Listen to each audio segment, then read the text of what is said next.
Hey guys, tonight we're diving into the world of Victorian etiquette. These folks had some truly wild notions about appropriate conduct that'll make your awkward social encounters look absolutely effortless by comparison. And hey, if you're digging these tales, I'd love a like or subscribe. Really curious about where everyone's tuning in from, so leave a comment mentioning your spot on the globe and what hour it is where you are. It never ceases to amaze me how folks worldwide are drifting off to this stuff. Anyway, let's journey back to Victorian England. I promise it's going to be one heck of an experience. So congratulations. You've just awakened in London around the year 1850.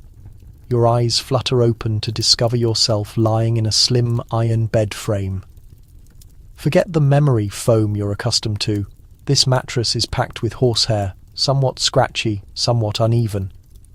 The chamber is cold, genuinely frigid.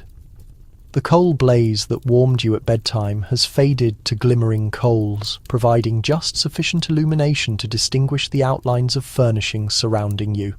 A massive wardrobe, a wash station with a porcelain bowl, a vanity with a modest-looking glass. You detect the faraway clacking of iron-rimmed wagon wheels across stone pavement. Beyond your walls, a hound yelps somewhere along the avenue. The atmosphere reeks of coal fumes, perpetually coal fumes in London. It infiltrates through every crevice, beneath every threshold, through every window gap. Blended with it comes the subtle aroma of bergamot essence from the scent container on your vanity, that intense lemony fragrance that everybody's using nowadays. The linens surrounding you are cotton fabric, not especially comfortable, but sanitary at minimum. Your sleeping gown is wool flannel, fastened completely up to your throat. Heaven forbid anyone should glimpse your neck or forearms during slumber. That would be outrageous. On the stand next to your bed rests a tiny bell. You extend your hand toward it and give it a shake. Nearly instantly you detect footfalls on the stairway. Your housemaid Mary emerges at the entrance, already completely attired despite the morning hour. "Good day, miss," she offers with a brief bow. "Would you like me to open the drapes?" Not pausing for your response, she moves to the glass and draws back thick velvet hangings, permitting in faint grey London dawn light. The window is streaked with grime from the innumerable smokestacks spewing pollution into the atmosphere. "What would you prefer to put on today, miss?" Mary inquires, approaching the closet and pulling it open to display a collection of gowns, each more intricate than the previous. And this is where your intensive training in Victorian social protocols commences, because what you don on, how you converse, how you move, whom you address, when you engage them, and essentially everything else you undertake today will be dictated by the most elaborate social structure humanity has ever devised. The Victorians were essentially existing on the most challenging difficulty setting. One incorrect action and wham! Social humiliation. "You have a visiting appointment with Mrs. Hartley at 11, Mary mentions as she chooses a daytime gown in a rich sapphire, and afterward refreshments with your relation Emily at 4. These visiting appointments are your initial instruction in Victorian social protocols. Regardless of the terminology, they never occur in the morning hours. Visiting appointments happen between 3 and 5 in the late afternoon. I realise it's completely illogical, but refer to them as afternoon appointments, and folks will regard you like you've gone completely mad. Visiting appointments continue precisely 15 minutes, not 14, not 16, 15. And you'd better possess a timepiece to monitor yourself, because lingering beyond is viewed as incredibly impolite. Mary assists you into your garments, which is an entire ordeal. Initially the shift, essentially a lengthy cotton undergarment, then the stays. Oh dear, the stays. Mary positions it around your torso and begins tugging the cords firmer. You mention, recalling that an appropriate Victorian woman is expected to possess a middle you can encircle with your palms. "Certainly, miss," Mary responds, pulling more forcefully until you can scarcely inhale. Your ribcage shifts somewhat, your chest can only fill about halfway. This is style, darling. Following come the underskirts, 1, 2, 3 of them, each contributing a degree of volume to your bottom portion. Then the hooped petticoat, a framework construction formed of metal rings that causes your skirt to expand around you like an enormous umbrella. At last, the gown goes atop everything, with its constricting waist and massive skirt. By the moment you're finished, you're sporting roughly 15 pounds of fabric. Mary arranges your locks, drawing it backward harshly from your features and styling it in a tidy knot at the base of your skull. No loose strands permitted. Everything restrained, everything appropriate. "Will you be donning gloves or fingerless coverings today, miss?" Mary inquires, presenting both choices. "Gloves," you respond, remembering that an appropriate Victorian woman never ever displays her exposed hands in public, ever. Your hands should stay mysteriously hidden at all moments, like some sort of peculiar hand-oriented discretion regulation. As Mary aids you with your gloves, you recall another fundamental regulation. No scent. Queen Victoria personally has proclaimed that the thick, musky fragrances of the prior period are tasteless. Rather, you touch a bit of citrus and bergamot essence on your cloth, sufficient to smell fresh, insufficient to imply you're attempting to entice anyone with your scandalous aroma. Completely attired, you proceed downward for the morning meal. The residence is stirring to life around you. Servants rush about, removing dust, brushing, shining. The chef has been awake since 5 o'clock, readying the morning feast. In the eating chamber, your papa occupies the primary position, periodical in grip. Your mamma is at the opposite end, already composing letters. They're both completely dressed because Victorians wouldn't consider showing up at the morning meal in anything resembling informal attire. "Good day," you state, assuming your position. Your papa reduces his periodical sufficiently to acknowledge you, then elevates it once more. Open demonstrations of fondness, even among family relations, are not the Victorian manner. No embraces, no pecks on the face. The morning meal is hearty: poultry eggs, cured pork, organ meats, bread slices, hot cereal. Victorians consume heavily at the morning meal. It's their largest repast of the day. You nibble at yours, your stays making it unachievable to consume more than small morsels. "Keep in mind, Jane," your mama states, not glancing up from her correspondence, "Mrs. Hartley's offspring has recently become betrothed. Make certain to offer congratulations, but don't request any particulars about the ceremony." That would be presumptuous. You acknowledge, creating a mental notation. This is characteristic of the invisible guidebook that controls Victorian civilization. You must recognize significant life occasions, but never seem overly curious about them. Inquisitiveness is tasteless. Following the morning meal, you have several hours preceding your visiting appointment. You choose to work on your embroidery, an appropriately feminine activity. Unoccupied hands are wickedness's workshop ultimately, and an appropriate Victorian woman is never unoccupied. Embroidery. You settle by the glass in the parlour, threading a design of blossoms onto a section of fabric. Your mamma accompanies you, taking up her own needlecraft. "I encountered Mrs. Fairchild the other day," she mentions casually. "Her offspring has come back from the academy." You maintain your gaze on your threading, even though your pulse quickens somewhat. Thomas Fairchild. You performed a waltz with him at a celebration last period before he departed to Oxford. He possessed gentle eyes and didn't trample your toes, which positions him ahead of the majority of the young gentlemen you've waltzed with. "How lovely," you state, your tone deliberately neutral. She referenced he inquired about you. Your mama proceeds, watching your response intently. You sense your face warming but maintain your countenance calm. "Did he? That's quite courteous of him." Your mama grins somewhat, content with your measured reaction. Demonstrating excessive interest in a young gentleman would be inappropriate. The sport of Victorian romance is entirely about feigning you're not participating in it. At exactly 11:15 you don on your hat, gloves and wrap and depart with your mamma for Mrs. Hartley's residence. You transport a compact card holder containing your calling cards, small pieces of paper with your identity printed on them. These are vital to the ceremony of visiting appointments. Mrs. Hartley resides merely several streets distant, but moving too rapidly would be unladylike. You embrace the appropriate Victorian woman's tempo, brief strides, spine erect, gaze modestly lowered. Your enormous skirt oscillates as you move, occasionally endangering to topple small youngsters or canines who approach too near. Individuals pass you on the avenue. Gentlemen raise their hats.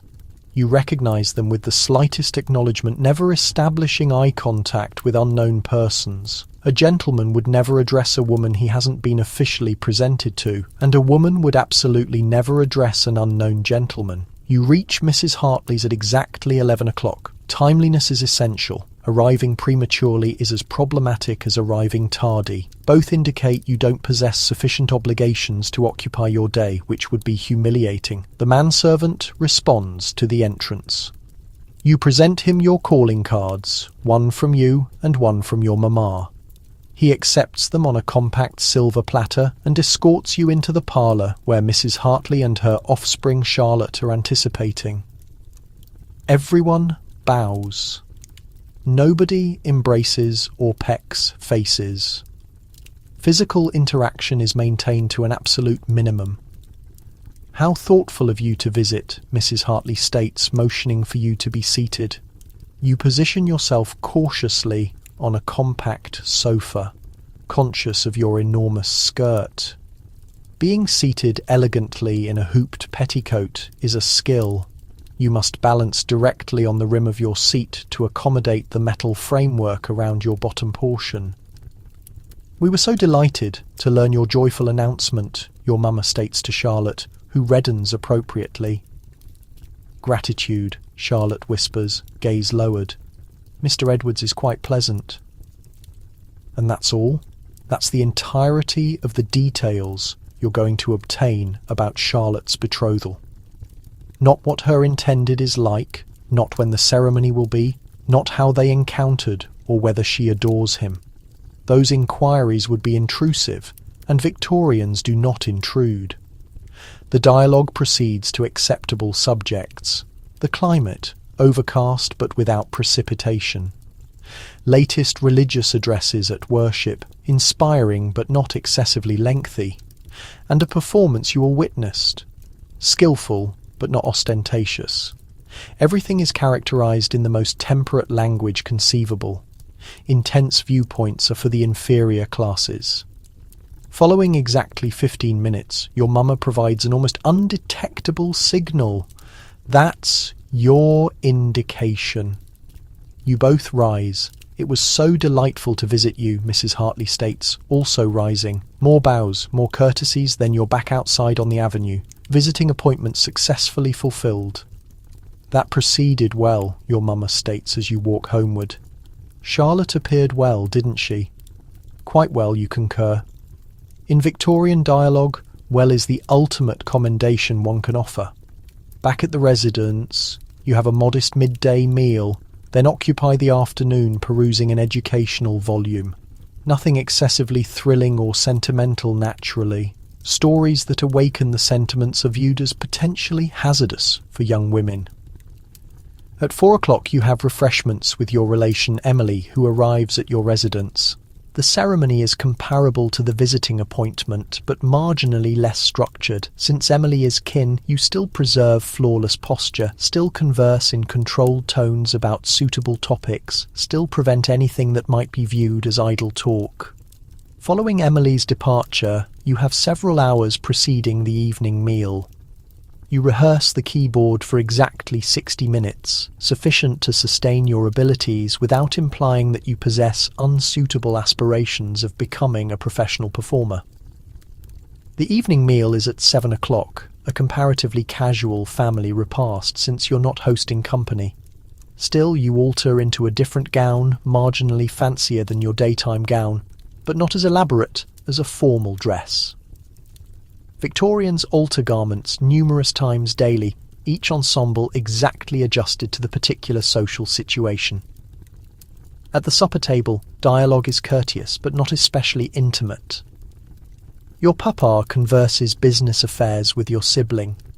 Your mama references charitable endeavours she's participating in. You attend carefully, occasionally presenting a mild viewpoint when directly questioned. Following the evening meal, you all withdraw to the parlour. Your sibling and papa might have spirits and tobacco in the library, but women don't consume anything more potent than fortified wine, and they absolutely don't use tobacco. Rather, you perform on the keyboard for the household or work on your embroidery some additional time. By 10 o'clock, everyone is prepared for slumber. Another day of Victorian propriety effectively manoeuvred as Mary aids you undress. Eliminating the layers individually, you at last sense like you can inhale again when the stays come off. "Will you require anything additional, miss?" Mary inquires as she aids you into your sleeping gown. "Nothing. Gratitude, Mary," you state, settling into bed with a modest sigh of comfort. She bows and exits, carrying the petroleum lamp with her. The chamber descends into darkness except for the dim radiance from the controlled blaze in the fireplace. You rest there, considering the day. All those regulations, all that constraint, it's draining. But there's also something nearly reassuring about understanding exactly what's anticipated of you at every instant. As you float towards slumber, you ponder what the following day will present. In this realm of rigid propriety and concealed sentiments, you'll need to maneuver a ceremonial supper gathering, which signifies an entirely new collection of regulations to recall. But that can pause until morning. For the present, you permit the faraway sounds of the metropolis lull you toward visions. Your final consideration before slumber claims you is of Thomas Fairchild and his gentle eyes.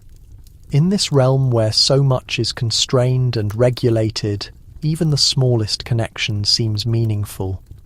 You ponder if you'll encounter him shortly, and what complex routine of social regulations you'll need to execute if you do. Beyond, mist drifts in from the Thames, enveloping the metropolis in its damp grip. Gas lanterns project hazy circles of illumination on the stone avenues. A wagon passes, wheels rattling. A night guardian announces the hour. And throughout London, behind the proper exteriors of innumerable residences, Victorians rest in their beds, limited by their social regulations, even in their visions. Dawn comes with the sound of Mary pulling back your hangings again. The weak winter sunlight scarcely penetrates the perpetual London mist. Another day of Victorian propriety awaits you.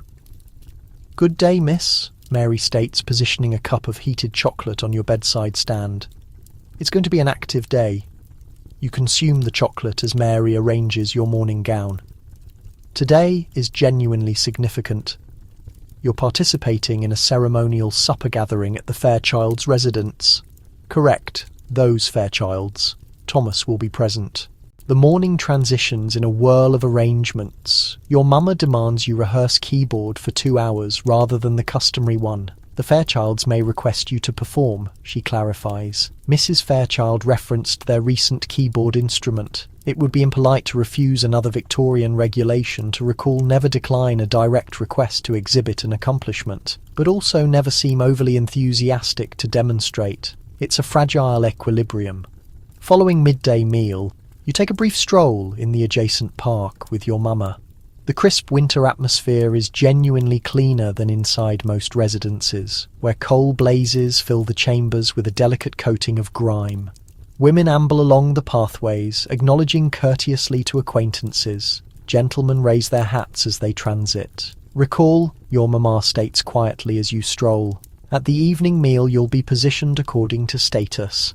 Don't seem astonished by your location, whatever it may prove. You acknowledge. The Victorian supper table is a conflict zone of social hierarchy. The most significant male company occupies the position to the right of the hostess. The most significant female company occupies the position to the right of the host. Everyone else is positioned in descending sequence of social significance. Being positioned near the bottom of the table is a transparent message about your standing back at the residence. Arrangement for the evening commences in earnest. A ceremonial supper gathering demands your finest presentation. Mary prepares a bath for you, including several drops of rose essence to the water. The bathing chamber is frigid, despite the modest blaze burning in the fireplace. You bathe rapidly, shudder as you emerge onto the cold floor. Then the attiring commences. Tonight demands complete formal dress. Your stays are fastened even firmer than customary. Your hooped petticoat is broader. Your gown is light sapphire silk with fragile lace decoration. The collar is reduced than your daytime gown, displaying your collarbones and a suggestion of shoulder. The maximum quantity of skin a respectable unmarried woman can reveal. Your locks are styled in an intricate fashion, with compact silk blossoms pinned among the curls. A minimal application of rice powder on your features provides you the stylish pale complexion. No colour, though. Only performers and women of dubious virtue don obvious cosmetics. "You appear beautiful, miss," Mary states, stepping backward to appreciate her work. You scarcely recognise yourself in the looking glass. You appear exactly like an appropriate Victorian young woman should. Composed, regulated, refined. Your middle impossibly narrow, your skirt absurdly broad. Style is hardship, but style must be followed. Your papa has secured a wagon to transport you to the Fairchilds. It's a frigid night, and travelling by foot would destroy your meticulously styled presentation. Additionally, coming in a wagon rather than by foot exhibits your household's wealth. The wagon stops outside a substantial townhouse on one of London's most stylish avenues.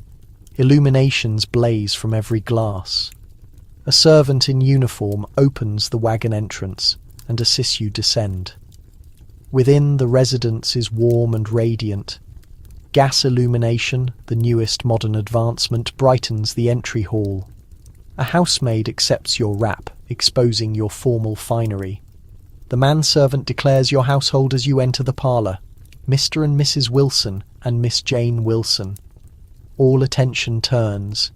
You sense your face warming, but maintain your countenance calm as you perform your bows to Mr. and Mrs. Fairchild. And there, positioned beside his mama, is Thomas. He's taller than you recollect, his formal attire emphasizing his wide shoulders. He bows flawlessly. Not excessively deep, which would appear servile, but not excessively shallow, which would be discourteous. "Miss Wilson," he states, his tone deeper than you recall. "How agreeable to encounter you again, Mr. Fairchild," you respond, your tone deliberately measured. "I trust Oxford suits you." The smallest of grins crosses his features. It does. Gratitude, though London possesses attractions that Oxford cannot offer. Is he courting you? It's so challenging to discern with Victorian gentlemen. Their compliments are concealed under degrees of propriety.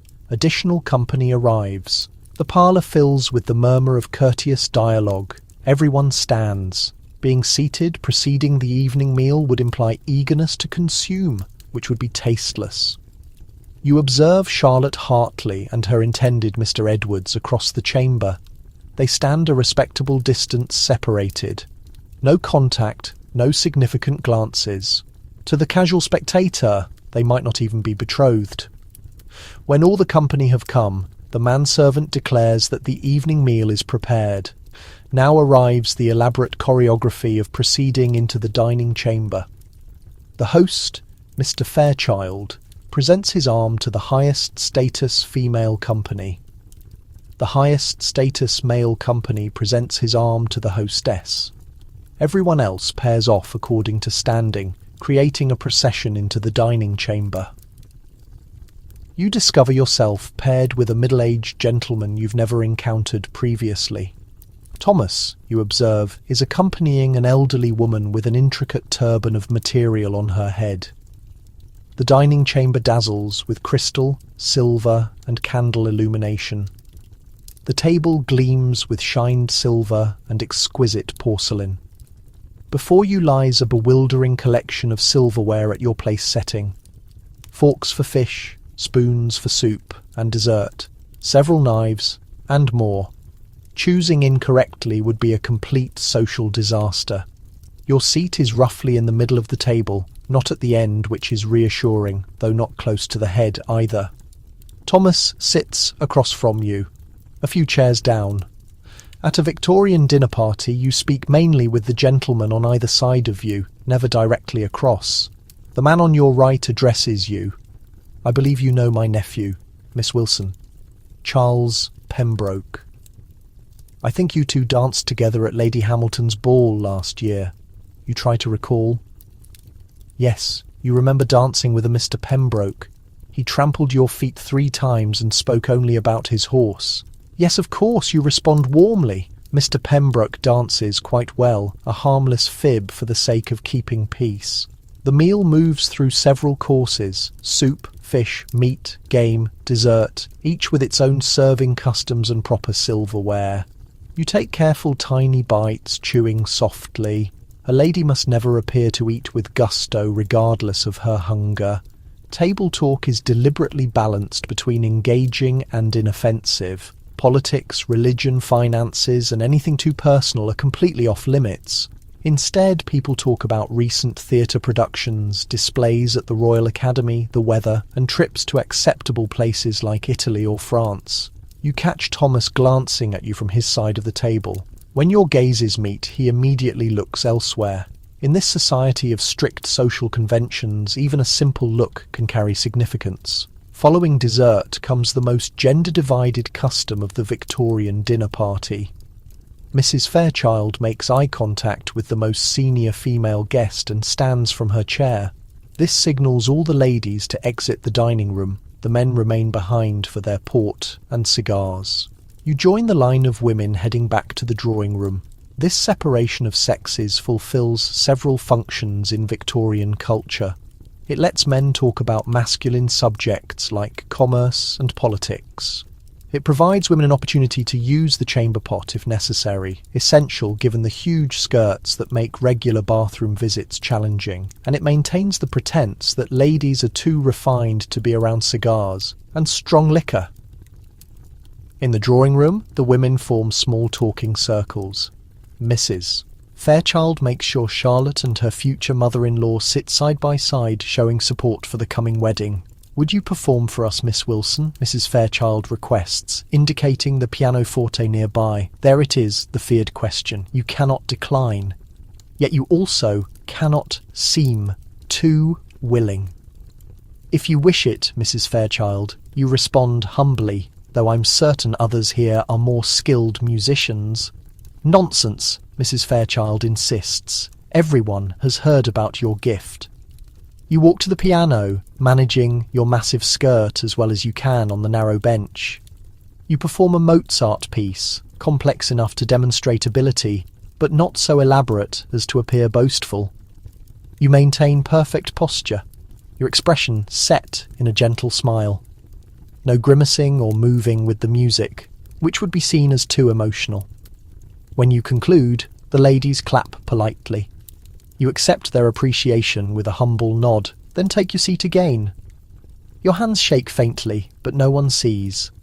A respectable Victorian lady never reveals anxiety.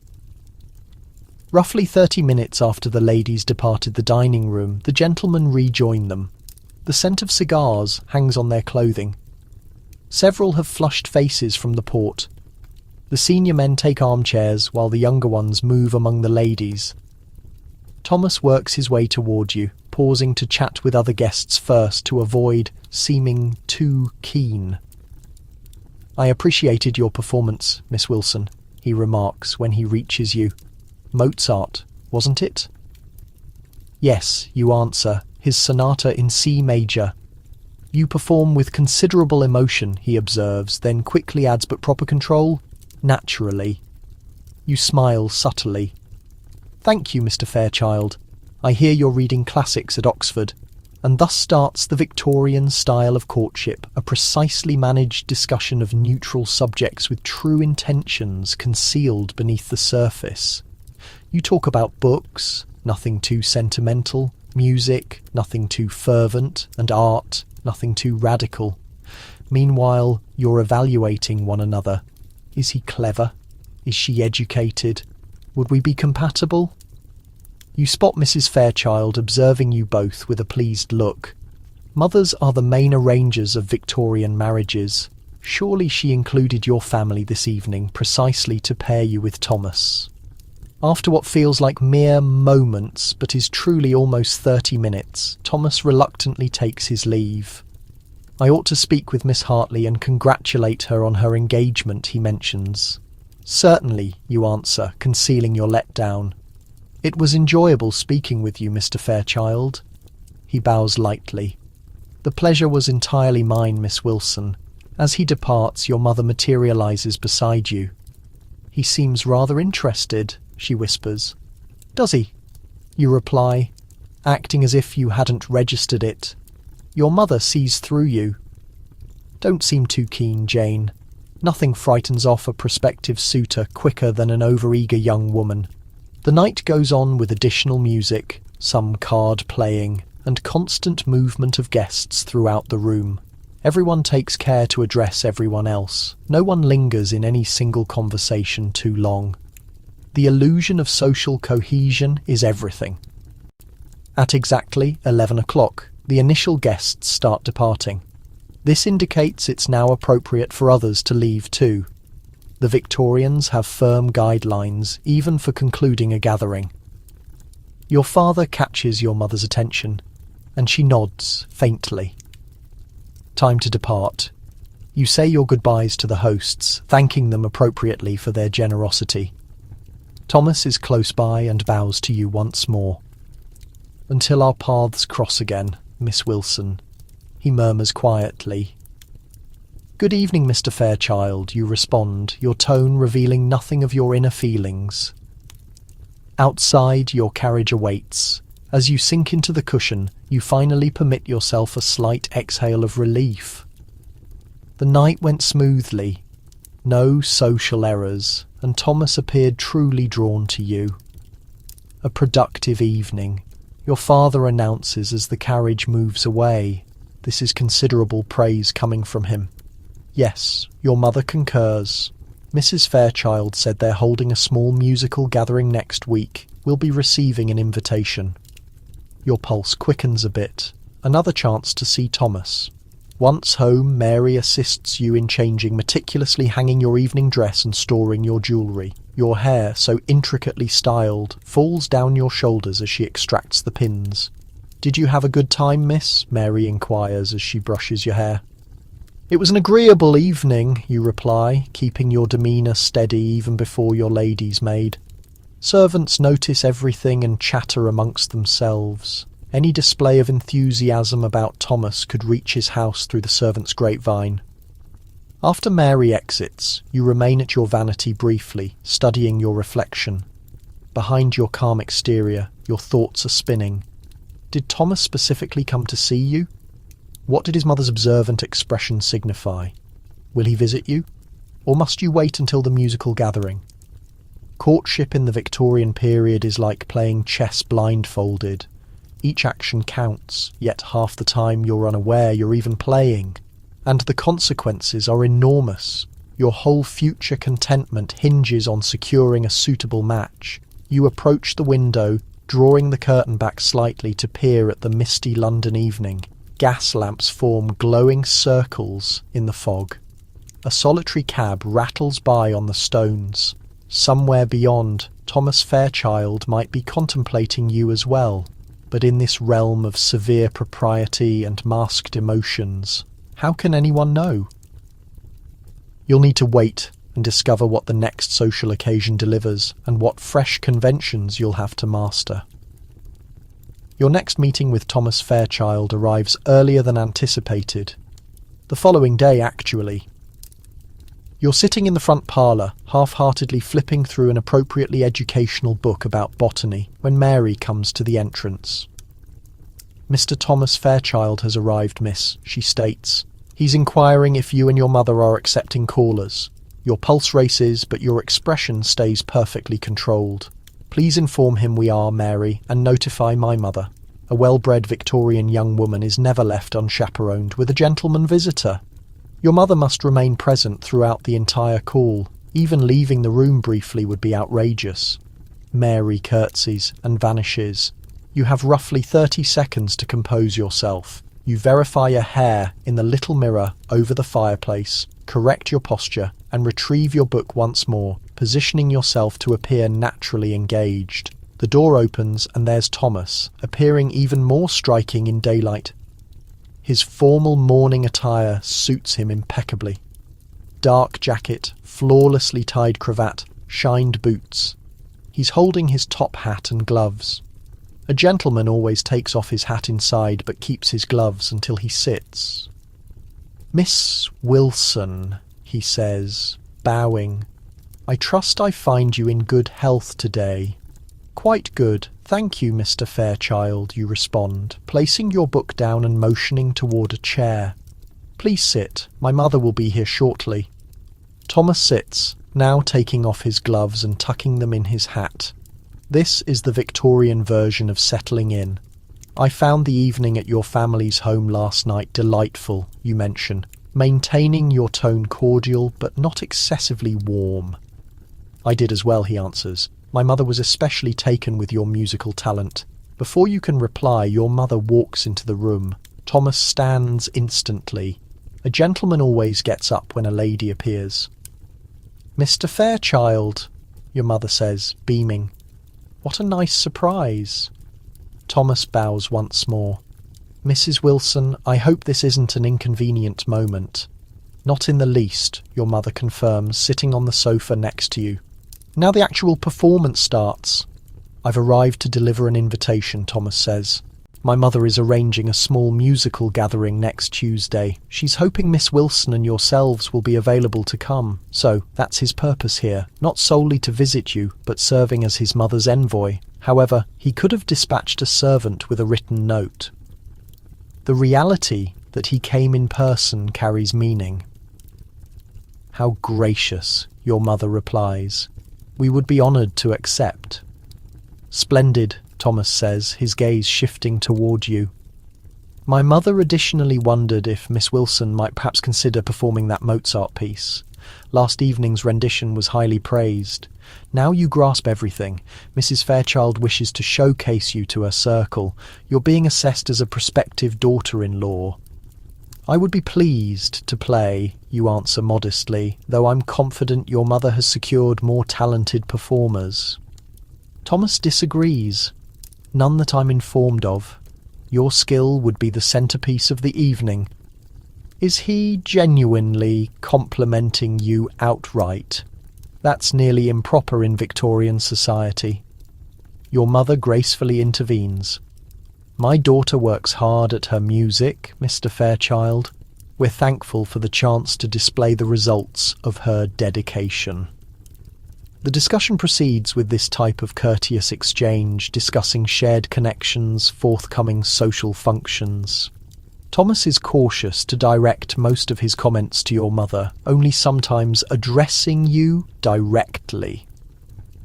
This is correct Victorian protocol. Following precisely 15 minutes, the standard duration for a morning visit, Thomas rises.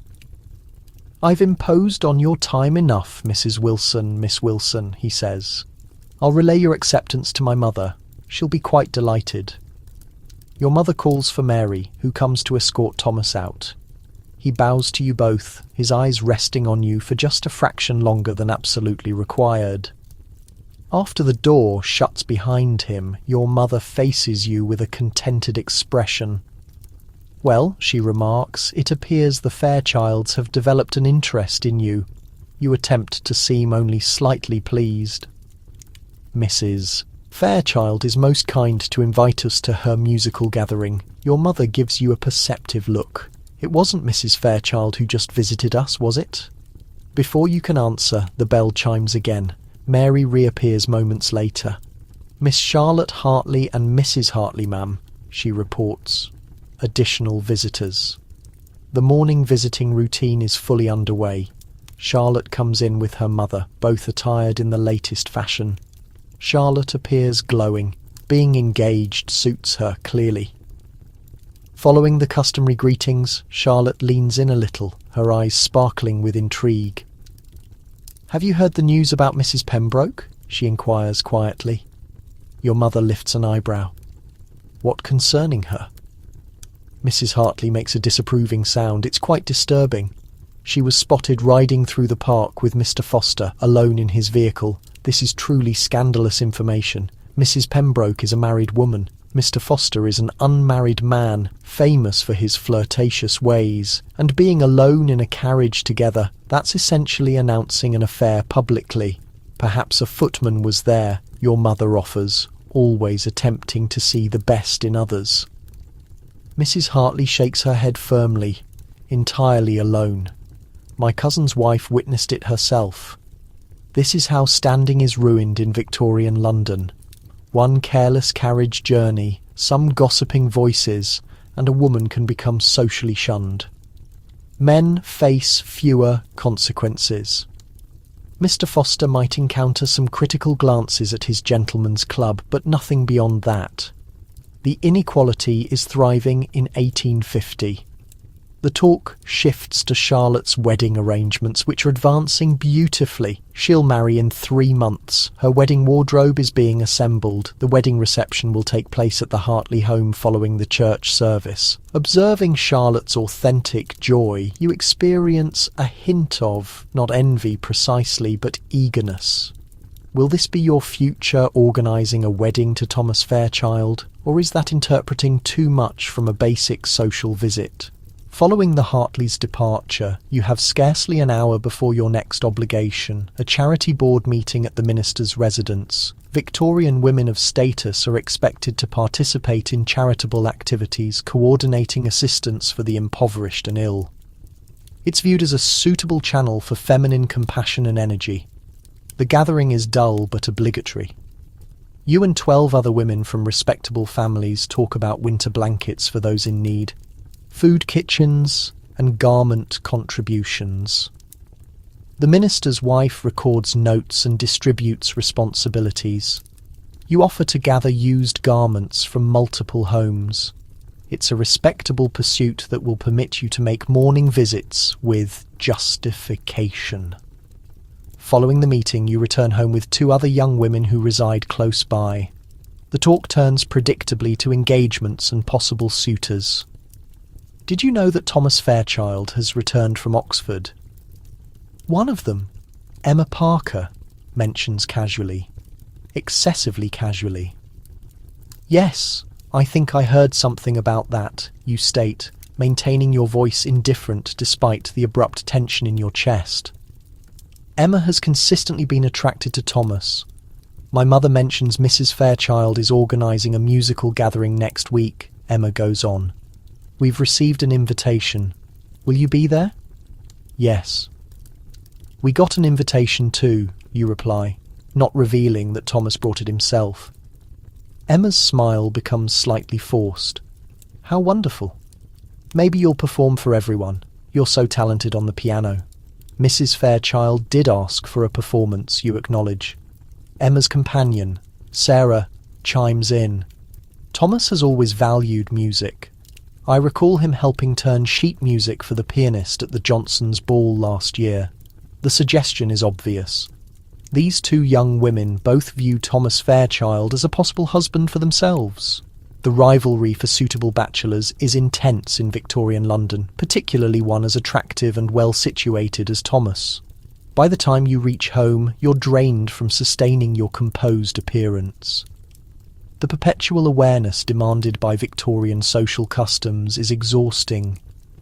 Each word, each look, each movement needs precise control. You barely have time to change before dinner, switching to a different gown, restyling your hair before meeting your family downstairs. This evening it's only the 4 of you, your parents, your brother James, and you. James seems cheerful. He spent the entire day at his club, socialising with other young men from respectable families.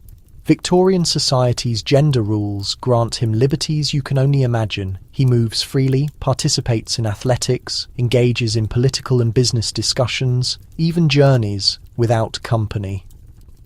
Thomas Fairchild was at the club today, James mentions casually while cutting his roast beef. You focus on your plate, taking a delicate, refined bite of potato. Was he? Your father responds. Fine family, the Fairchilds. Established wealth, sterling reputation.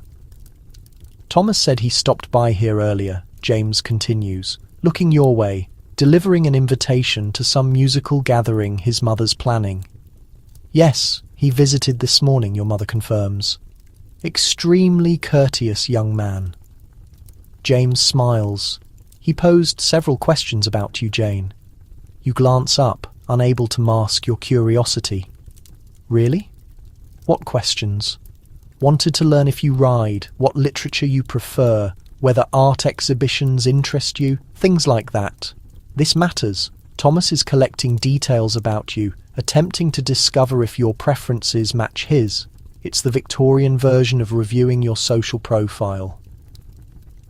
Your mother gives James a cautionary glance, silently warning him against teasing you.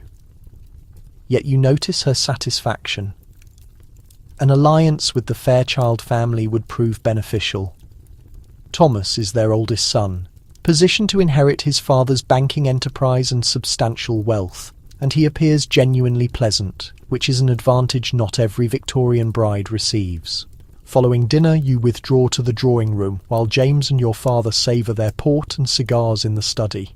Another evening of embroidery and subdued conversation with your mother. If Thomas Fairchild maintains his interest, your mother remarks while threading her needle, we ought to consider your wardrobe. That blue silk evening dress is beautiful, but you'll require something fresh for the musical gathering. This is your mother's method of indicating she endorses Thomas as a prospective suitor.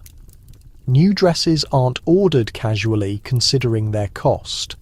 Maybe the dressmaker could visit tomorrow, you propose, attempting to sound merely moderately interested. Your mother agrees. I'll dispatch a message in the morning. The following days pass rapidly with arrangements for the musical gathering. The dressmaker fashions a new dress in soft green silk that enhances your eyes. You rehearse piano for countless hours daily, choosing a piece that's lovely but not excessively elaborate. Mendelssohn's Song Without Words. On the musical evening's morning, an unanticipated package comes for you. Mary delivers it to your chamber, a compact box covered in brown paper. This arrived for you, miss, she announces, brought by the Fairchild servant. Your hands shake faintly as you open it. Within lies a slim poetry volume, Tennyson's newest collection. A small note accompanies it, bearing a short message in bold, masculine handwriting. Miss Wilson, I believed you might appreciate these verses. The one indicated on page 43 brought you to mind when playing. Respectfully, T. Fairchild. You swiftly turn to page 43. There's a verse about music with one phrase lightly underlined. The listener's heart moves through the player's skilled hands.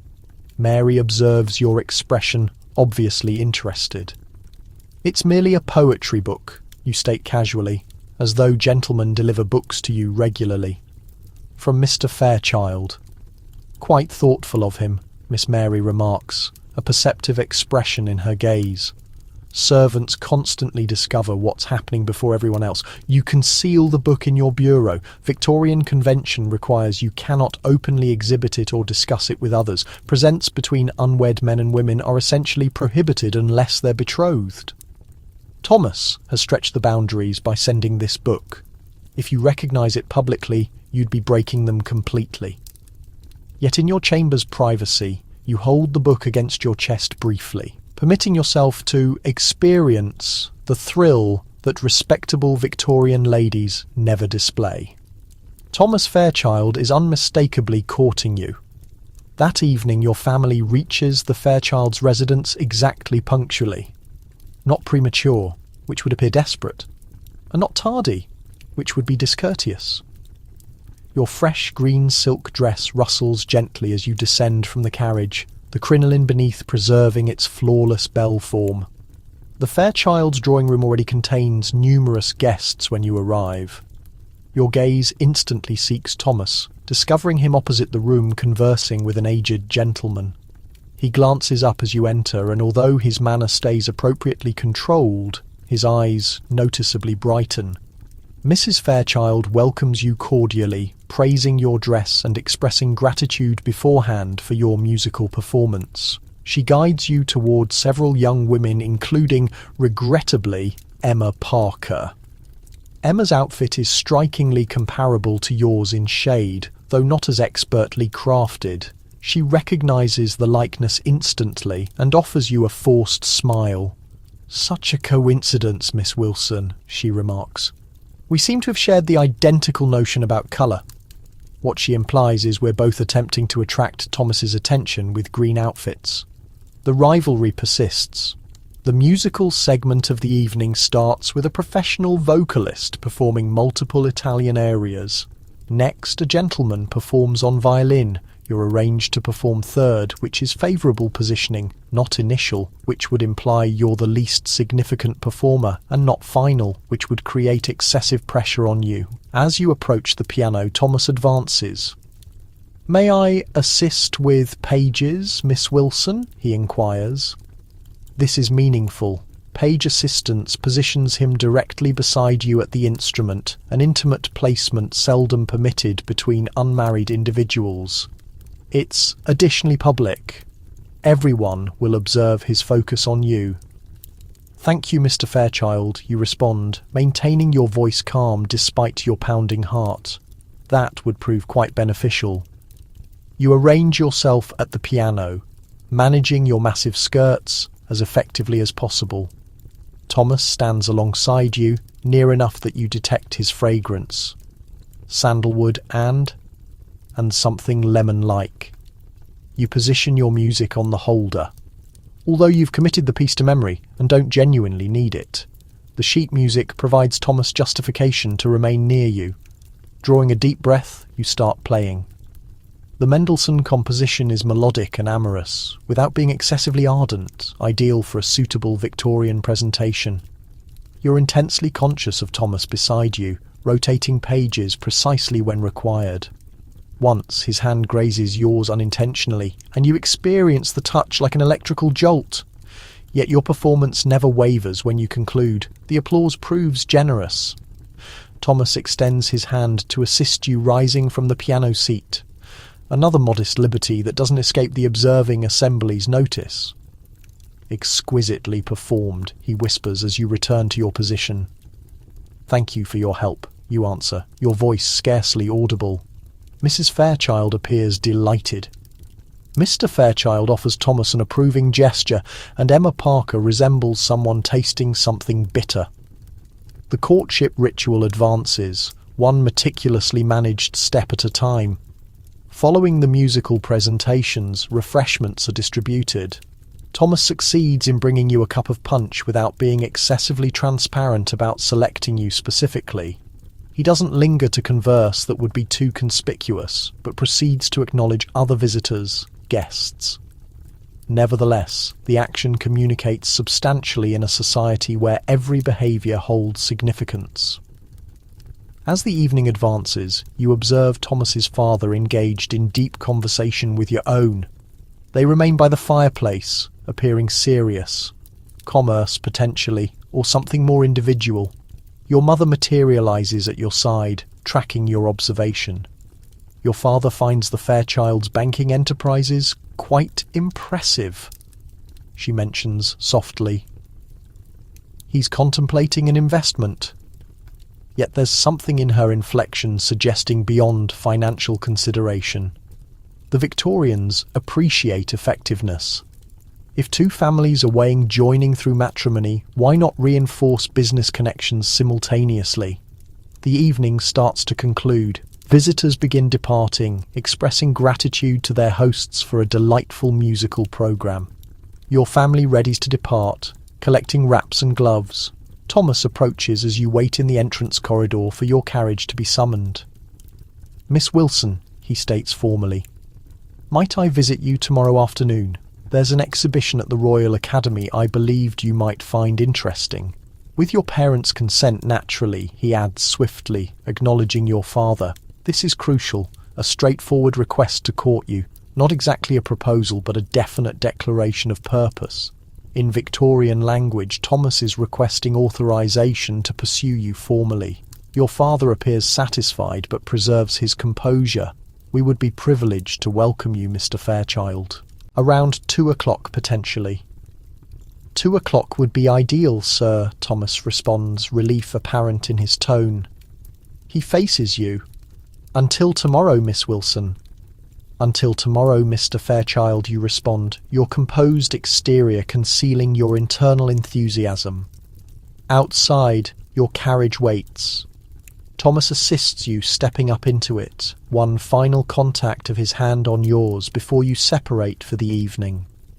As the carriage departs, you glimpse him still positioned in the entrance, observing you leave. In the faint illumination of the gaslights, his manner seems more transparent, more optimistic than Victorian convention typically permits. Your mother presses your hand in the carriage's darkness. No statements are necessary. The courtship has formally commenced. Tomorrow, Thomas will visit you, and you'll view the exhibition with your mother as guardian.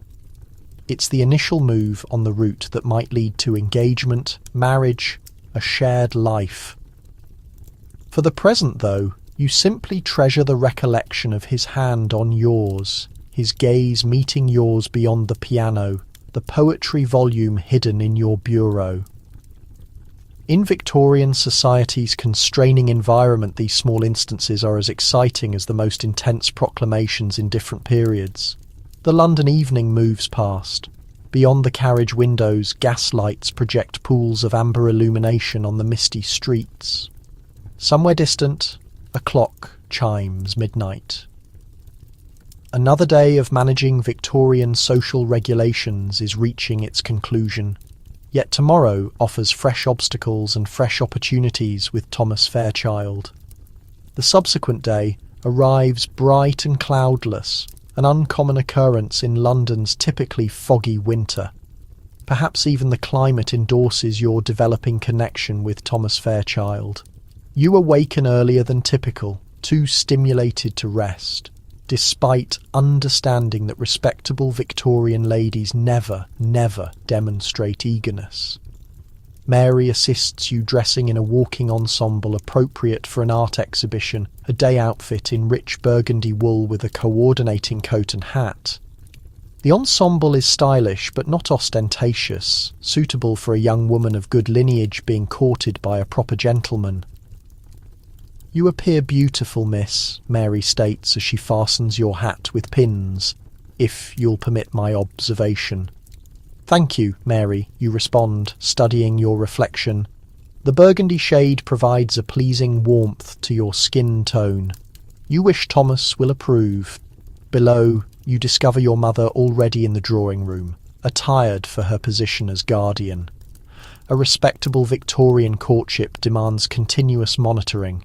You and Thomas will never be unaccompanied together until after you're wed, if that's where this courtship proceeds. Recall, your mother states as you await Thomas to arrive. Eagerness is inappropriate in a young woman. Mr. Fairchild should sense he's gaining your affection. Not that it's being readily offered. You acknowledge, though internally you believe Victorian courtship regulations are draining. So much concealing of genuine emotions, so much pretending indifference when you care. Yet the regulations must be observed if you desire to preserve your standing and secure a favourable match. At exactly 2 o'clock, the doorbell sounds. Thomas is prompt, another positive indication. The butler guides him into the drawing room, where he bows to both you and your mother. Mrs. Wilson? Miss Wilson, he states. I hope you're both fine today. Entirely well, thank you, Mr. Fairchild, your mother answers. It's an excellent day for an exhibition. Certainly, Thomas concurs. The carriage awaits, whenever you're prepared. Thomas has secured his family's carriage, an impressive vehicle bearing the Fairchild emblem on the entrance, a transparent indication of his family's success and his earnest plans toward you. In Victorian culture, every element conveys something. The three of you arrange yourselves in the carriage, you and your mother on one bench, Thomas opposite you on the other. As the carriage starts moving, you notice Thomas observing you, appreciation evident in his gaze despite his controlled manner. That shade flatters you greatly, miss? Wilson, he remarks, then continues rapidly. As Mrs. Wilson's daughter, you've obviously acquired her superior taste. The praise is aimed partially to your mother, to prevent appearing too bold. Thomas understands the interaction's conventions.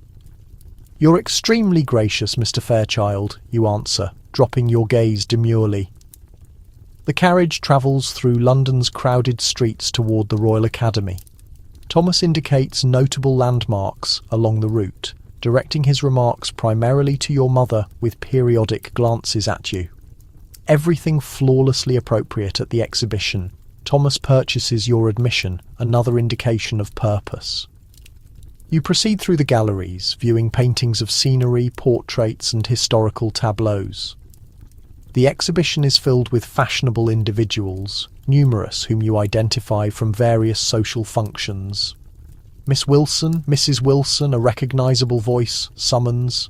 You rotate to see Emma Parker nearing with her mother. Naturally, Emma wouldn't overlook an occasion to intrude into your time with Thomas. Miss Parker, Thomas states, bowing. Courteously, Mrs. Parker. What an agreeable surprise. Emma situates herself alongside Thomas, remarking on a proximate painting. Don't you believe the artist has rendered the illumination magnificently, Mr. Fairchild? It brings to mind the vista from my aunt's property in the Lake District. You should call sometime. The scenery is spectacular. This is an audacious manoeuvre, essentially proposing Thomas visit her family's associations. You preserve your composed manner, though internally you're dismissing her transparency. Thomas manages the circumstance with flawless Victorian tact. I'm certain the Lake District is charming, Miss Parker. Presently, however, I'm devoted to commerce in London. Miss Wilson and I were just examining this portrait. The method is quite extraordinary. He seamlessly directs you and your mother away from Emma toward another gallery, leaving Emma appearing somewhat disappointed. Point 1. For Thomas's social abilities. As you progress through the exhibition, you meet several other individuals from your social sphere. Each exchange follows the identical sequence. Formal salutations, courteous dialogue, inquisitive observations. Between you and Thomas, everyone comprehends what's occurring. Thomas Fairchild is openly announcing his attraction to you by accompanying you to the exhibition. By tomorrow, presently, it will be widespread awareness in your social circle. After an hour of observing art and manoeuvring social meetings, Thomas proposes refreshments. The Academy maintains a modest tea chamber where visitors can relax and talk. He locates a table for the three of you, requesting tea and modest cakes. I hope you're finding pleasure in the exhibition, miss. Wilson, Thomas remarks as you wait for your tea. Tremendously, Mr. Fairchild, you respond. The fresh works by Mr. Turner are especially striking. I anticipated you might value them, he states, a trace of authentic satisfaction breaking through his appropriate exterior. Your brother referenced you pursue painting yourself. Simply as a hobbyist, you state humbly.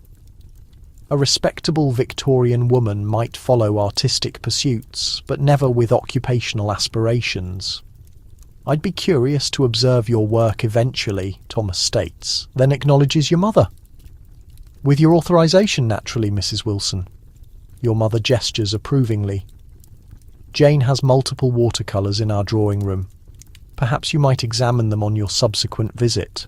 This is meaningful. Your mother is directly inviting Thomas to visit again. The courtship is advancing favourably. The tea comes momentarily halting dialogue. As you drink from your cup, you notice a gentleman at a proximate table observing your group with attention.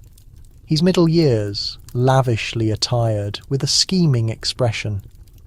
Something about him creates discomfort. Thomas perceives your slight worry. Is everything satisfactory, miss? Wilson? You reduce your voice. That gentleman appears to be observing us quite deliberately. Thomas glances casually in the direction you specified.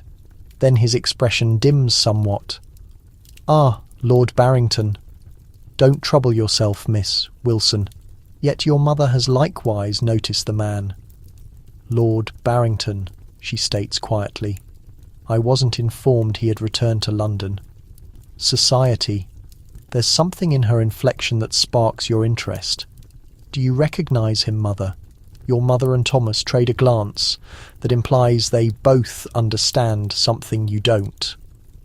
"Lord Barrington possesses a particular standing," your mother states carefully, "especially concerning young women." Thomas clears his throat. "Maybe we should resume our examination of the exhibition. There's a superior collection of miniatures in the following gallery.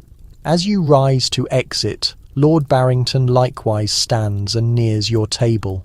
Thomas instantly positions slightly before you a refined but distinct defensive action. "Fairchild," Lord Barrington states with a moderate bow, "Mrs. Wilson, and this must be the charming Miss Wilson I've received considerable information about." His gaze remains on you in a manner that makes your flesh uncomfortable. This isn't the deferential observation of a gentleman, but something more hunting. Thomas' voice is flawlessly civil, but perceptibly cooler. "Lord Barrington, I wasn't cognizant you were back in London." "Recently returned from the continent," Lord Barrington responds, his gaze still on you. "Paris possesses its attractions, but I discover London's young women unparalleled. Perhaps Miss Wilson would privilege me with an introduction." This positions your mother in an uncomfortable situation. Social conventions specify that introductions ought to be performed when requested. Yet Lord Barrington's standing makes him an improper acquaintance for an unmarried young woman. Your mother addresses it with flawless Victorian diplomacy. "I'm concerned we're just exiting, Lord Barrington. Possibly another occasion. It's a civil rejection, but a rejection regardless." Lord Barrington's expression stiffens, but he cannot force the matter without seeming discourteous. Naturally, he states smoothly, "Another occasion."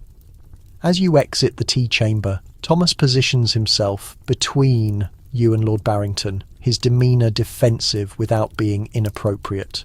Once you're secure in another gallery, he speaks in a subdued voice to your mother. "I regret that meeting, Mrs. Wilson. Had I realised Lord Barrington would be attending, I would have recommended a different excursion." Your mother shakes her head.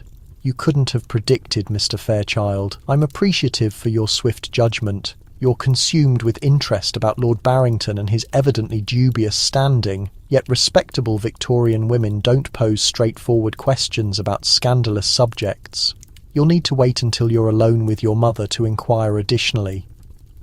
The remainder of the exhibition transpires without complication, though you observe Thomas is more vigilant than previously, remaining nearby your side as you traverse the galleries. It's quite pleasant to be defended, even if the danger was strictly social rather than bodily. When it's time to exit, Thomas accompanies you and your mother back to the carriage.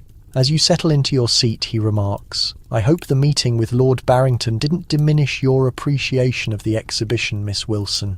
"Not whatsoever, Mr. Fairchild. You reassure him the art was excessively remarkable to be eclipsed by a momentary social unpleasantness." Thomas appears relieved.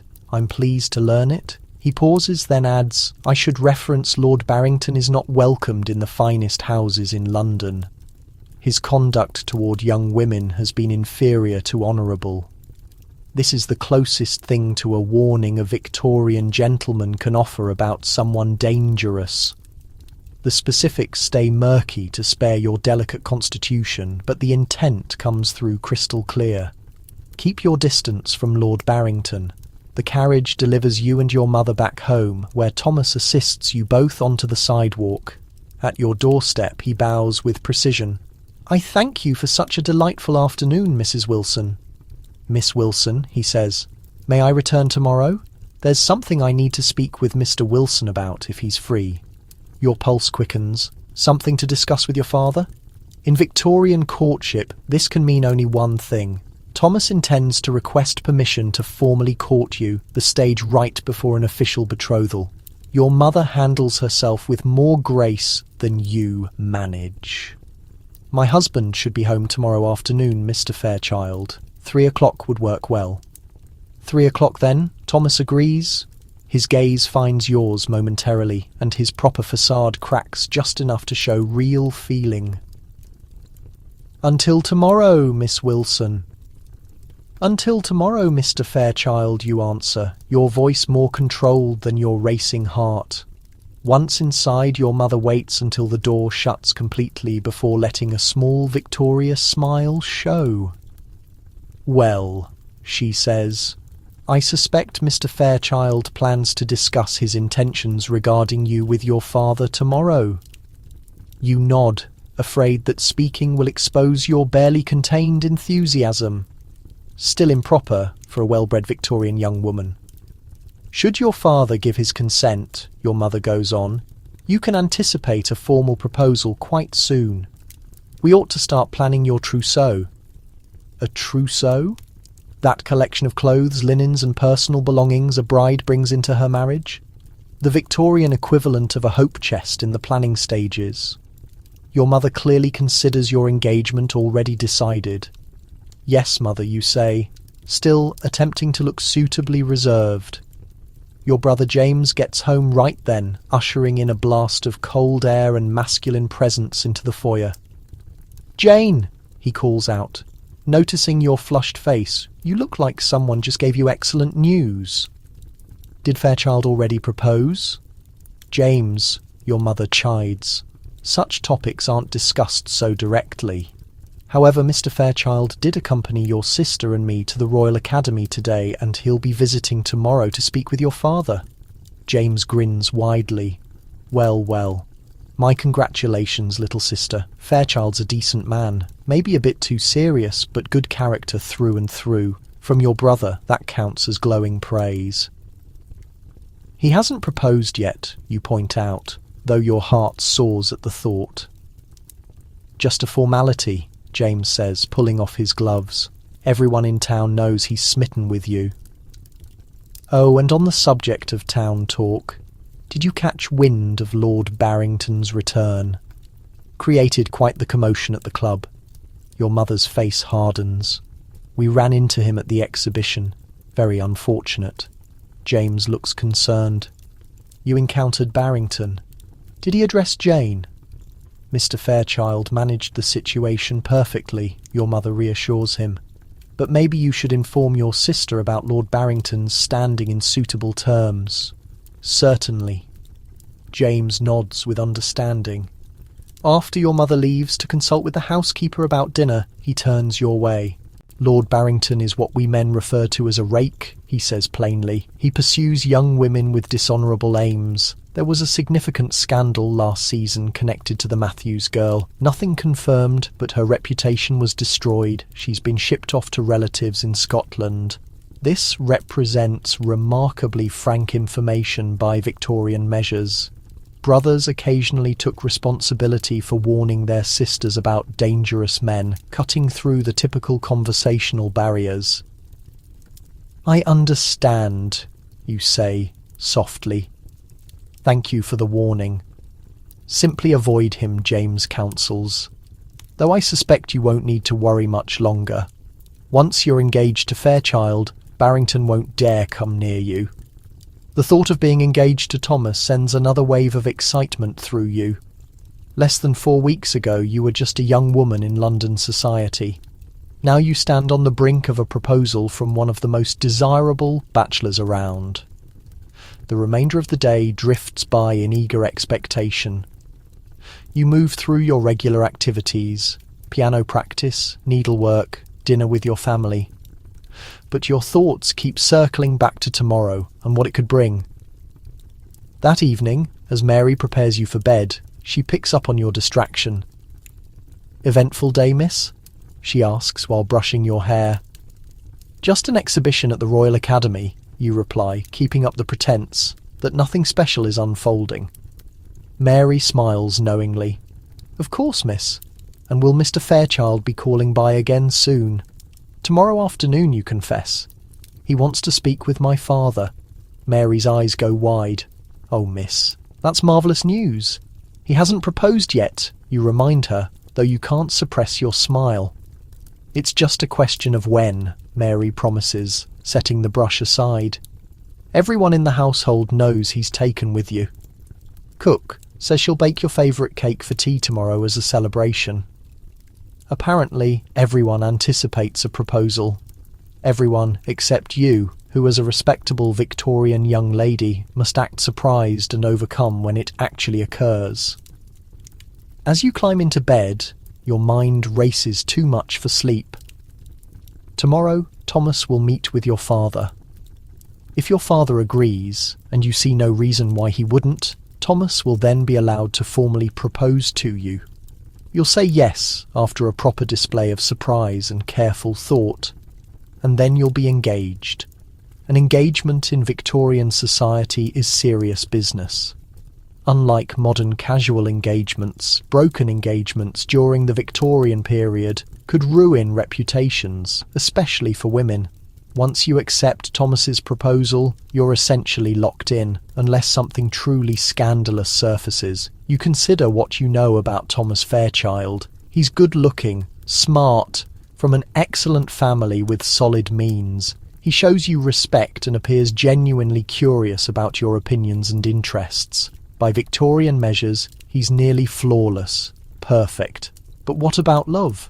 Victorians view passionate love with suspicion as a foundation for marriage, compatibility, mutual respect, comparable backgrounds and principles. These matter far more for a lasting partnership. Romantic love, if it emerges at all, should develop after marriage, not beforehand. Still, you can't help wishing that what you experience with Thomas, the racing of your heart when he walks into a room, the warmth that fills you when he meets your eyes, might mark the start of something deeper than mere suitable compatibility. Beyond your window, the gas lamps throw their amber light on the silent street. A dog barks somewhere far off. Across London, a carriage rolls over cobblestones. In his family's townhouse, Thomas Fairchild might be lying awake too, thinking about tomorrow and the question he intends to ask your father. Morning arrives too quickly, and not quickly enough. You dress with particular attention in a morning gown of light blue. Thomas once remarked he found the colour attractive. Mary styles your hair in a way that frames your face softly while still looking properly modest. Your father works from home this morning, an uncommon choice that signals he's expecting Thomas's visit. He settles in his study going over documents, but you notice he's chosen his finest waistcoat and placed a fresh flower in his lapel. Lunch feels tense. Nobody brings up Thomas's coming visit, but it permeates the atmosphere, making regular conversation strained. Your mother reviews meal plans with the housekeeper. Your father studies his newspaper. You move food around your plate, too anxious to swallow. At exactly 5 minutes before 3, you withdraw to the drawing room with your mother. Victorian etiquette requires that you look calm and busy when Thomas arrives, not lurking impatiently at the entrance. You take up your needlework, though your hands shake too much for delicate work. Your mother sits close by, supposedly reading, but really observing you with combined sympathy and anticipation. The clock chimes 3. The doorbell sounds. You catch the butler's deliberate footsteps, the murmur of conversation in the hallway. Then Thomas gets escorted not to the drawing room where you're waiting, but to your father's study. This settles it. He's come to request permission to court you officially. Now begins the most difficult part. The waiting. A refined Victorian lady doesn't lurk near doors or listen in on private meetings, no matter how desperately she wants to hear what's being discussed. You must sit calmly with your needlework, acting as if your whole future isn't being determined one room over. 10 minutes tick by, 15, your stitches become increasingly irregular. Your mother abandons her reading charade and simply stares at the clock. At last, after what feels like ages but is likely only 20 minutes, the study door swings open. You hear your father's voice, then Thomas's approaching footsteps. Your father walks in first, his face revealing nothing. Thomas follows, appearing unusually anxious despite his flawless attire. "My dear," your father addresses your mother. "Mr. Fairchild wishes to discuss something with Jane. Perhaps we should allow them a few moments." Your mother's eyebrows rise. This breaks convention. Unmarried couples never get left alone together, even in their family homes. But your father nods with assurance, and your mother rises. "We'll be right in the morning room," she announces, giving Thomas a pointed stare that plainly communicates behave with honour or suffer the consequences. And then, incredibly, impossibly, you find yourself alone with Thomas Fairchild. Well, not entirely alone. The drawing room door stays ajar, and you know your parents remain within hearing range. But this represents the maximum privacy Victorian decorum permits. Thomas stands near the fireplace, looking less certain than you've witnessed before. His typical composed exterior has cracked, exposing genuine emotion underneath. "Miss Wilson," he starts, then halts.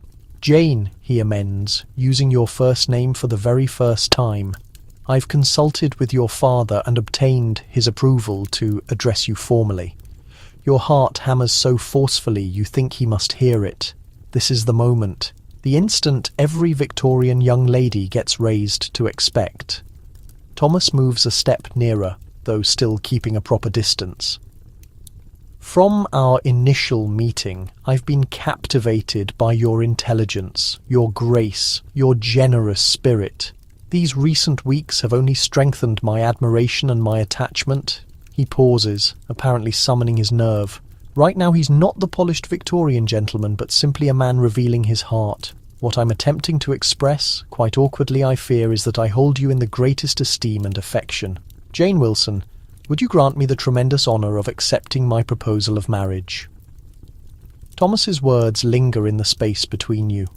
This is the instant you've been waiting for, yet now that it's arrived, you discover yourself genuinely overwhelmed. A proper Victorian lady, even one who has anticipated this for weeks, must look surprised and moved by a proposal. But your response isn't completely an act. There's something about the exposed look in Thomas's eyes, the faint quiver in his normally firm voice that affects you profoundly. "Mr. Fairchild," you start, then adjust yourself. "Thomas, I am profoundly honoured by your proposal." You pause not for dramatic effect, but because feeling has made speaking difficult. This isn't part of the Victorian script. You're meant to be composed, modest, quietly pleased, but not impassioned. "Nothing would bring me greater happiness than to accept," you finally say, your voice quiet but stable. Thomas's expression changes completely. The careful restraint he projects in public disappears entirely, showing such joy that it steals your breath. For just an instant you see the man beyond the proper Victorian gentleman, a man of powerful emotions carefully contained. "Jane," he says, and just your name spoken in his voice feels like a tender caress. "You've made me the most fortunate of men." He steps forward, then checks himself, remembering propriety. Even now betrothed to marry, Victorian conventions forbid any physical contact beyond possibly holding hands, and even that pushes limits. "May I?" he asks, offering his hand. You rest your hand in his, sensing the heat of his palm against yours. Such an elementary touch, yet in your heavily supervised world it feels shockingly intimate. "I've brought something for you," Thomas says, reaching into his vest pocket. With his available hand, he pulls out a small velvet box and opens it to display a ring. "It belonged to my grandmother." The ring is exquisite, a rich blue sapphire encircled by tiny diamonds set in gold. Not as showy as some contemporary engagement rings, but refined and obviously precious. "It's beautiful," you say as he slides it onto your finger. The feel of it seems foreign, but not unwelcome. This visible token of your engagement will broadcast your new position to society before you utter a word. The moment gets broken by the sound of approaching steps. Your parents, having provided you as much privacy as Victorian propriety permits, come back to the drawing room. Thomas instantly steps back to an appropriate distance, though his eyes stay fixed on you. "Well?" your father asks, glancing between you. "Miss Wilson has granted me the great privilege of accepting my proposal, sir," Thomas says formally. Your mother's face brightens with sincere joy. "How delightful. Champagne must be brought to honour this occasion." The butler receives his summons, champagne fills the glasses, and everyone raises their drinks to the newly engaged pair. Throughout these festivities, you exist in a fog of bewilderment. Victorian courtship moves at an alarming pace. Only weeks earlier, Thomas was simply someone you knew socially. Now he's the man you'll marry, your future partner. "We need to settle on dates," your father announces after the initial excitement subsides. "And financial arrangements, naturally. Indeed, the pragmatic aspects of Victorian marriage. Love and affection are pleasant enough, but matrimony also involves business matters. Your father and Thomas will hash out your marriage settlement. Basically, a legal document outlining what assets and money you contribute to the union and how they'll be handled going forward. My attorney has prepared some initial documents. Thomas transitions into business mode. I'd welcome the chance to go over them with you tomorrow." "Sir." "Splendid." Your father expresses approval. "Regarding the wedding date itself, I was considering approximately 3 months from now. Thomas proposes enough lead time for adequate arrangements, yet not such a lengthy engagement as to become tedious." Does his voice carry a note of eagerness, an indication that he's anxious to start your shared journey? The notion creates a flutter of excitement within you. 3 months sounds reasonable, your mother concurs. Sufficient time for an appropriate trousseau to be assembled, yet not so extended that tongues might wag. Because here's another Victorian convention. Engagements mustn't be excessively brief, implying indecent haste or urgent circumstances, nor overly prolonged, hinting at hesitation or difficulties. 3 months strikes the perfect balance. Thomas remains for the evening meal, his inaugural dinner as your acknowledged fiancé. The discussion moves smoothly, with a fresh intimacy developing between your families. Arrangements are confirmed, dates are settled, possibilities are imagined. During all of this, you notice Thomas gazing at you with an expression of amazement, as though he can scarcely believe his remarkable luck. When he eventually departs, he bends over your hand, maintaining contact perhaps slightly longer than convention dictates. "Until tomorrow, Jane," he murmurs gently. "Until tomorrow, Thomas," you respond, savouring the freshness of using his first name so freely. The following 3 months sweep by in a frenzy of activity.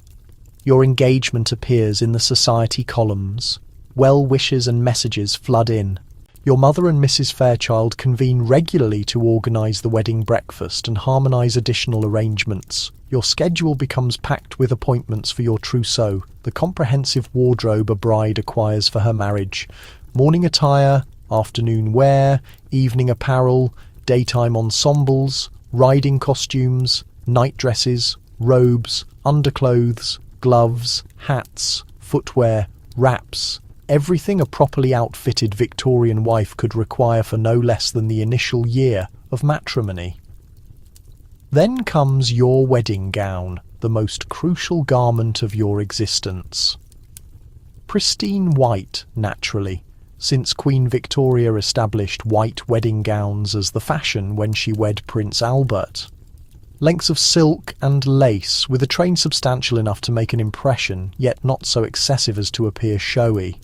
A veil of fine Brussels lace, white satin shoes. Every element flawless. Your hope chest accumulates linens, bed coverings, table linens, napkins, pocket squares. Many of these you've stitched yourself through the years, preparing for this occasion even before knowing who your spouse would be. Among the preparations, you meet with Thomas frequently, though never unchaperoned. Victorian decorum requires that even betrothed couples maintain supervision. You stroll through the park with your mother trailing tactfully behind. You participate in dinner gatherings and dances together, but always under public observation. You correspond through letters, the sole private exchange permitted, in which you progressively reveal more of yourselves than social situations allow. Through these letters, you uncover a complexity in Thomas that his public demeanour scarcely suggests. He shares his aspirations for your shared future, his respect for your intellect, his ambition to be a partner deserving of you. Nothing unseemly, nothing that couldn't be voiced openly in mixed company, yet heartfelt and progressively tender. 14 days prior to the wedding, the Fairchilds organise a dinner gathering for both families, an opportunity for extended relatives to become acquainted before the ceremony. Your aunts, uncles and cousins evaluate Thomas's family, and the reverse occurs as well. The dinner proceeds successfully. Both families demonstrate good breeding, financial stability and social standing. No mortifying relatives to raise eyebrows.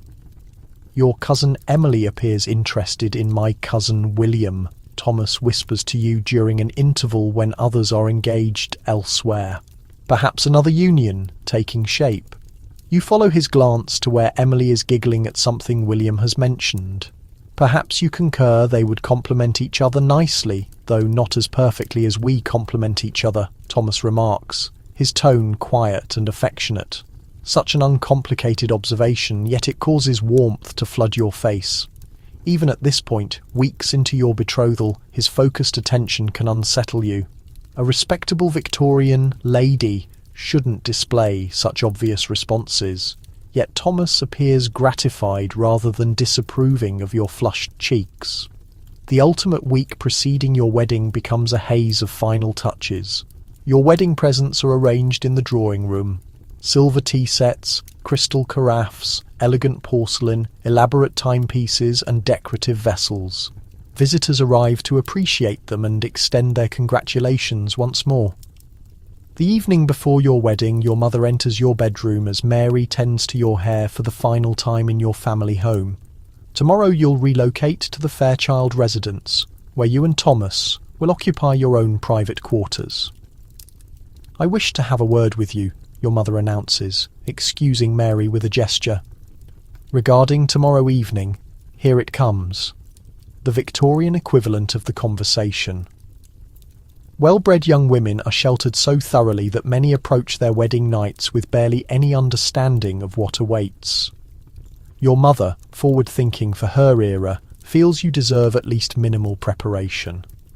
Marriage involves physical closeness, she starts uncomfortably. It is a wife's obligation to accommodate her husband's desires. It may prove unpleasant initially, but a lady bears it with composure. Hardly the most encouraging portrayal of marital intimacy, yet characteristic of Victorian perspectives. Women aren't meant to derive pleasure from physical contact that would be improper. They simply accept it as an obligation and for the sake of producing children. The most crucial consideration, your mother proceeds, is to cultivate a peaceful household.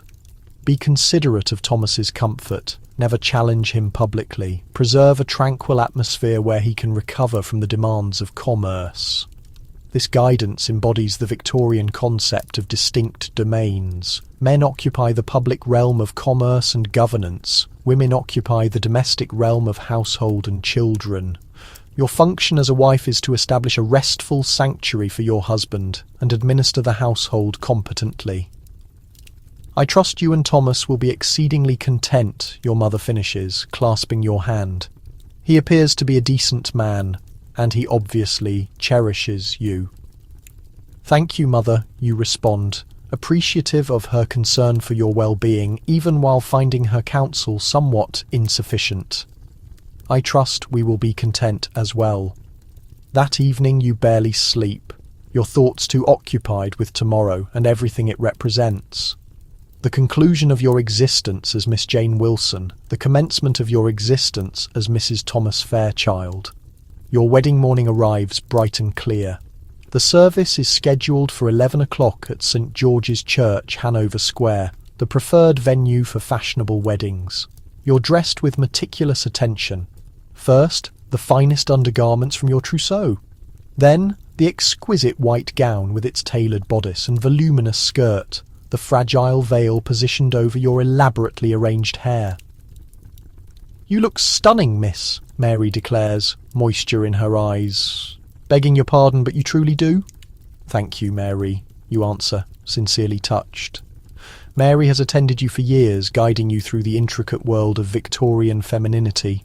"I'll miss you. You'll have your own personal maid at your new residence," Mary notes. Mrs. Fairchild has employed someone experienced in serving married women, another indication of how your circumstances are about to transform. Even your domestic staff will be altered. The carriage journey to the church passes like a dream. Your father, magnificent in formal morning attire, assists you down and extends his arm to guide you inside. The church overflows with flowers and the whisper of expensive fabrics as the congregation rises to observe your entrance. And there at the front stands Thomas, appearing more attractive than ever in his wedding attire. His expression as he observes you approaching him contains such undisguised appreciation that you nearly lose your footing.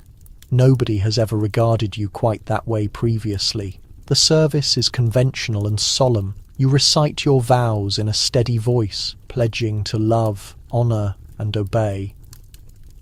Thomas places a gold ring onto your finger beside your engagement ring. The minister declares you husband and wife. Thomas is allowed to lift your veil and kiss you modestly on the cheek the initial time his mouth has contacted your skin. Just like that. You're wed, Mrs. Thomas Fairchild. A fresh identity, a new position, a different life. The wedding breakfast that ensues is refined but not excessive. Your parents have invested considerably, but not lavishly. A delicate distinction in Victorian society where flaunting prosperity is deemed tasteless. Champagne circulates, refined dishes are presented, toasts are delivered. You sit alongside Thomas at the principal table, still somewhat stunned by the morning's occurrences. "Are you content, Jane?" Thomas inquires softly during an instant when others are occupied with the cake being served. "Extremely content," you confirm, and it's genuine. Despite the rapid nature of Victorian courtship, despite the inflexible social conventions that have governed every phase of your relationship, you've grown to feel deeply for this man, possibly even to love him. Though Victorian decorum means you've never spoken that word openly. Following the breakfast, you transition from your wedding gown into an elegant travelling ensemble. You and Thomas will pass 2 weeks at his family's rural property in Kent. A humble honeymoon by contemporary measures, but standard for the period. The farewells are touching but controlled. Extravagant demonstrations of emotion would be unseemly. Your mother embraces you briefly. Your father clasps Thomas's hand and kisses your forehead, and then you're in the carriage, man and wife, at last alone together for the first time. Thomas clasps your hand, his thumb softly stroking your palm. "Well, Mrs. Fairchild," he says, his voice rich with fondness, "shall we embark on our adventure?" You smile, an authentic smile, without the constraint Victorian society typically requires. "Yes," you reply simply, "let's." The carriage departs, carrying you toward your new existence. Behind you, wedding attendees scatter rice and blossom petals for fortune and fruitfulness.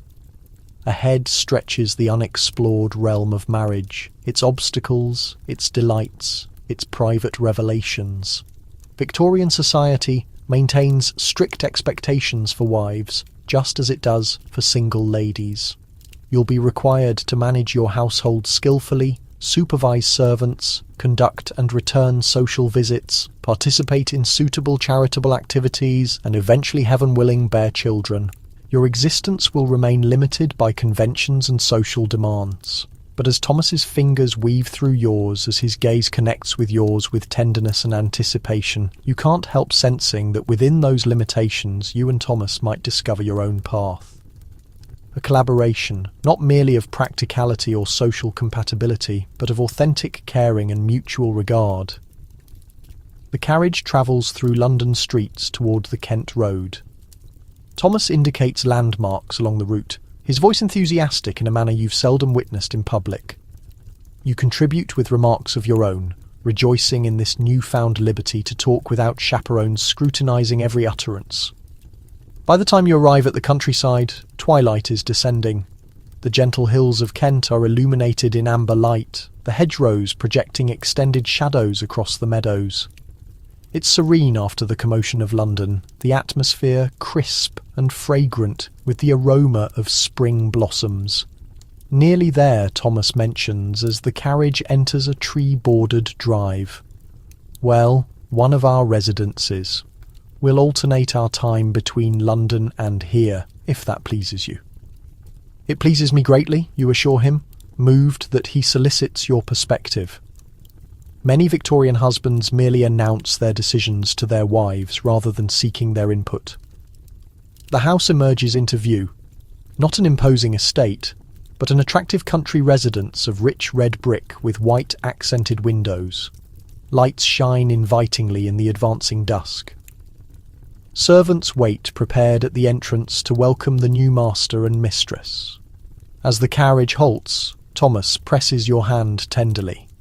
Welcome home, Jane. And despite all the protocols and limitations of Victorian society, despite the rapid courtship and the uncertainties that await, you experience a feeling of correctness. This is where you're meant to be, with this man. In this existence, you'll create together. The butler opens the carriage door. Thomas exits first, then pivots to assist you down. His hands at your waist are firm and confident as he lifts you to the ground. For an instant, you stand near together in the amber evening light, no longer restricted by the stringent chaperoning customs of courtship. Shall we? Thomas inquires, presenting his arm.